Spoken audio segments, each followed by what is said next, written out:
मेरे भाइयों, आज मैं कुछ कहना चाहता हूँ। ना नसीहत है ना खुतबा है, आज बस दिल की एक चुप सदा है जो बरसों से दबी हुई थी, आज ज़बान पर आ गई है। मैं एक इमाम हूँ, हाँ वही इमाम जो 5 वक्त तुम्हें नमाज पढ़ाता है, जो दोज़ख से बचने की दुआ सिखाता है, जो बच्चों को कुरान याद करवाता है, जो जनाजा पढ़ाता है, जो शादी निकाह पढ़ाता है, तुम्हारे हर गम में शामिल होता है। लेकिन क्या तुमने कभी उस इमाम के गम को सुना है? कभी किसी ने पूछा कि मौलाना साहब आपने आखिरी वक्त चप्पल कब नहीं ली थी? कभी किसी ने पूछा है कि आपकी माँ का दवा पूरी हो गई? कभी किसी ने पूछा है कि आपके बच्चे स्कूल जाते हैं या बैठे रो रहे हैं? मेरे भाइयों, क्या तुम्हें पता है एक इमाम के आंसू वजू में बह जाते हैं और उसके दिल की चोटें सजदे में छुप जाती है।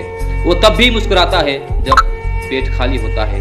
क्या तुम्हें ये भी पता है एक इमाम कभी मरीज माँ को छोड़कर मस्जिद आता है? कहीं बच्चे दूध के लिए रोते हैं और इमाम साहब मेंबर पर हदीस सुना रहे होते हैं। कहीं दिल कर्ज के बोझ से टूट रहा होता है और ज़बान दुआओं की मिठास सुना रही होती है।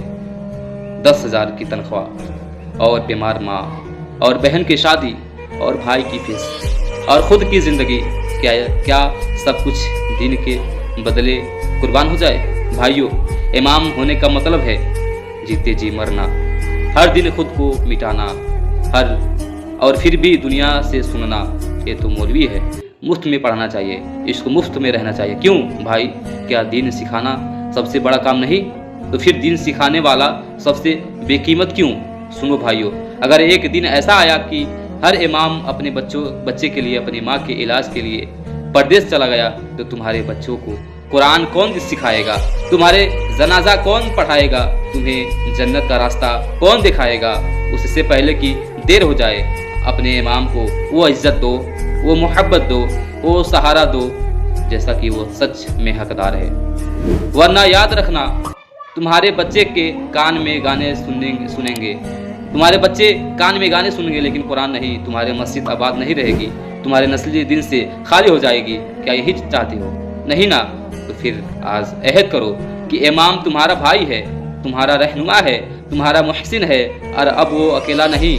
अल्लाह हमें इमामों की कदर करने वाला बनाए, आमीन। अस्सलामु अलैकुम व रहमतुल्लाहि व तआला बरकातुहू। मेरे अजीज़ भाइयों, बुज़ुर्गों और नौजवान साथियों, आज मैं आपके सामने एक ऐसी हकीकत लेकर आया हूँ जो शायद हम सब जानते हैं लेकिन आँख बंद किए बैठे हैं। मैं एक इमाम हूँ, जी हाँ, उसी मस्जिद का इमाम जिसमें आप नमाज़ पढ़ते हैं।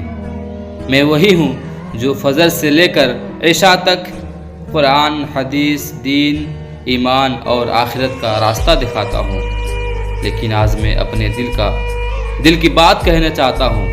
भाइयों, मैं दिन का काम करना चाहता हूँ, कुरान सिखाना चाहता हूँ, हदीस सुनाना चाहता हूँ, बच्चों को नबी करीम सल्लल्लाहु अलैहि वसल्लम की सीरत सिखाना चाहता हूँ। लेकिन मेरे भाइयों, घर भी है, माँ की दवा भी है, बाप का भी दवा है, बच्चों की फीस भी देना है, बहन की शादी भी करनी है, भाई को तालीम भी देनी है, और मेरे तनख्वाह कितना है? सिर्फ 10,000, जिसमें ना दवा आती है, ना दाल, ना चावल, ना कपड़ा, ना बिल, ना बाजार जाओ तो एक बार में 5,000 खर्च हो जाता है। कभी सोचा है जिस इमाम से तुम दीन मुफ्त में सीखते हो वो खुद कितनी तकलीफ़ में जीता है? हमारे हिंदू भाई अपने धर्म गुरु को गाड़ी देते हैं, इज्जत देते हैं, शोहरत देते हैं, सहूलियत देते हैं। सिख हो, ईसाई हो, बुद्धिस्ट हो, सब अपने मजहबी रहनुमा को ऊंचा मकाम देते हैं। लेकिन हम मुसलमान, हमारे इमाम अगर एक पुरानी सी बाइक भी ले ले तो फ़ौरन बोल उठेंगे अब तो उड़ने लगे हैं, अब तो इमाम भी अमीर हो गए हैं, तनख्वाह अब लग रहा है कम करना पड़ेगा। अल्लाहु अकबर। कब तक दीन का खादिम खाली हाथ, खाली पेट, खाली जेब रहेगा? क्या इमाम की माँ बीमार नहीं होती? क्या इमाम के बच्चे स्कूल नहीं जाते? क्या इमाम इंसान नहीं है?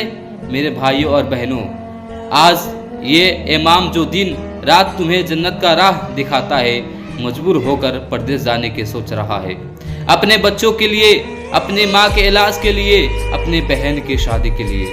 तो सोचिए, अगर इमाम भी परदेश चला गया तो दीन कौन सिखाएगा, कुरान को कौन पढ़ाएगा, नमाज किसके पीछे कौन पढ़ेगा, नमाज कौन पढ़ाएगा। भाइयों, ये वक्त है बेदार होने का। अपने इमाम की कदर करो, अब उसे इज्जत दो, सहारा दो, ताकि वो दीन को और भी खूबसूरती से आम करे। क्योंकि अगर दीन का खादिम मजबूर हो गया तो दीन की खिदमत कौन करेगा।